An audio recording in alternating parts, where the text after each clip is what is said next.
Cultiver les algues, la plupart des Européens trouveraient que c'est une drôle d'idée. Pourtant, de plus en plus de professionnels s'y mettent et parfois, ils viennent d'horizons très lointains. En 2012, dans le sud-ouest des Pays-Bas, Rebecca Wiering, conseillère en affaires néerlandaise, et Jennifer Britton, procureure américaine, voulaient se lancer dans la production d'aliments sains en générant moins de déchets. De manière affectueuse, on nous a surnommés dans le pays les deux dames avec les algues. Mais nous étions de vrais chefs d'entreprise qui voulaient voir comment démarrer la production d'aliments sains, durables et savoureux.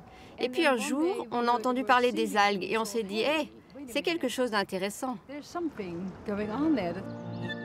Au fil des années, leur petite exploitation a pris de l'ampleur avec l'amélioration constante des méthodes utilisées.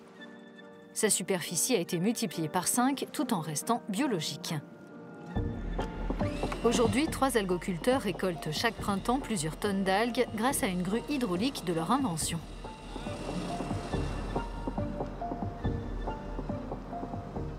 L'exploitation des algues est un secteur en plein essor. La production mondiale de macroalgues dépasse les 30 millions de tonnes par an et se concentre presque exclusivement en Asie.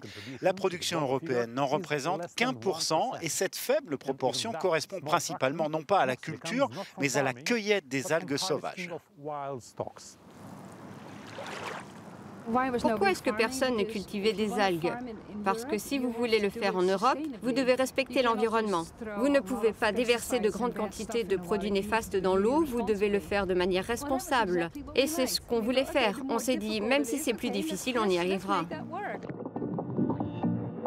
Zeevar a fait du développement durable son principe directeur et son argument de vente. À la différence des importations au prix plus bas, les algues sont ici cultivées localement, dans une zone naturelle protégée, sans ajout de produits chimiques. Chaque marée leur apporte les nutriments de la mer du Nord et des fermes piscicoles à proximité. Le plus important, c'est l'ensoleillement. L'ensoleillement et les nutriments, et la nature fait le reste.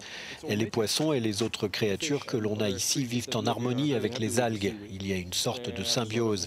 Ils travaillent ensemble, évidemment, et ça fonctionne très bien, vous voyez. La récolte est bonne cette année.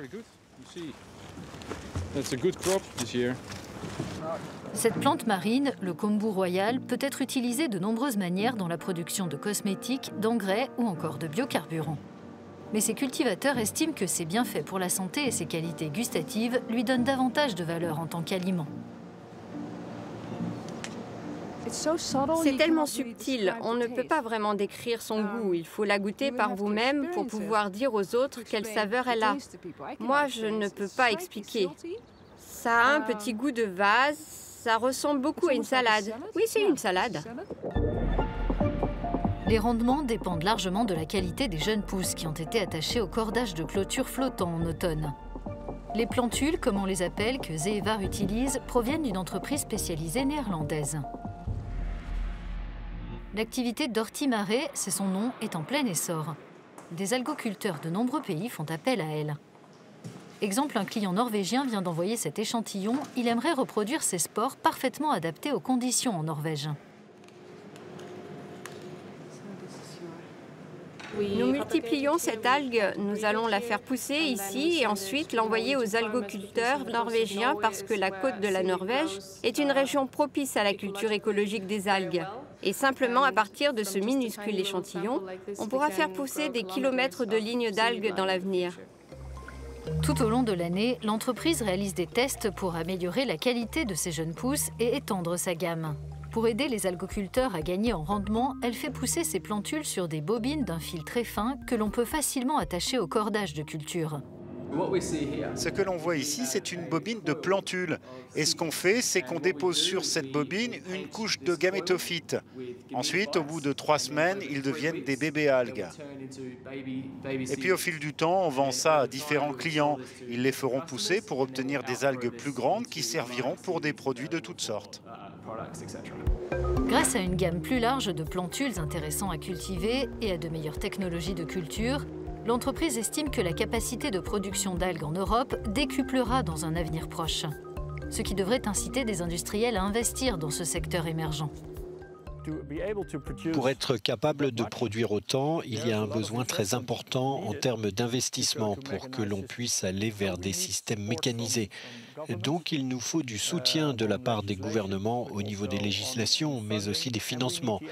Et il faut que les industriels nous soutiennent davantage. Alors que des obstacles réglementaires peuvent encore compliquer l'obtention d'autorisations d'exploiter, les algoculteurs placent leurs espoirs dans la nouvelle stratégie de l'Union européenne, de la ferme à la table, l'un des volets du pacte vert. Son objectif, accélérer la transition économique vers un système alimentaire plus juste, plus sain et plus durable. Un travail sur la filière que mène la farme Zeevar à son échelle. Elle travaille avec les industriels de l'agroalimentaire en leur fournissant des copeaux d'algues sèches qu'ils peuvent facilement utiliser. Maintenant, c'est sec. C'est dur ce qu'on fait. On ne gagne pas beaucoup d'argent, on doit faire beaucoup d'efforts en direction du marché pour dire aux fabricants alimentaires « S'il vous plaît, utilisez les algues. Essayez. Essayez-les avec vos sauces, vos épices, ou essayez-les avec votre boisson au chocolat, sous forme de thé ou d'herbe. » La demande augmente, mais parfois ça évolue comme ça en dents de scie avec des vagues comme l'océan, mais vers le haut. Et pas besoin d'aller bien loin pour déguster des algues. Cette plage, située à quelques kilomètres de la ferme de Rebecca Viering, près d'une réserve naturelle, est très populaire malgré l'eau fraîche de la mer du Nord. Sur place, un restaurant propose le burger aux algues néerlandais, une recette élaborée par une entreprise locale. La galette est végétarienne et les algues figurent dans sa composition. Les algues proviennent de la région et elles ajoutent cette saveur japonaise, l'umami. Elles aident aussi les galettes à conserver leur forme et remplacent le sel que l'on pourrait ajouter, ce qui est une bonne chose, je trouve. À l'heure où les substituts à la viande plaisent de plus en plus, les consommateurs européens pourraient s'habituer à trouver dans leur assiette des algues cultivées de manière durable. C'est très bon. La texture ressemble à un burger normal. C'est un peu salé et le goût est très bon. C'est végétarien et c'est tendance. De plus en plus de gens deviennent végétariens parce qu'ils veulent agir pour l'environnement.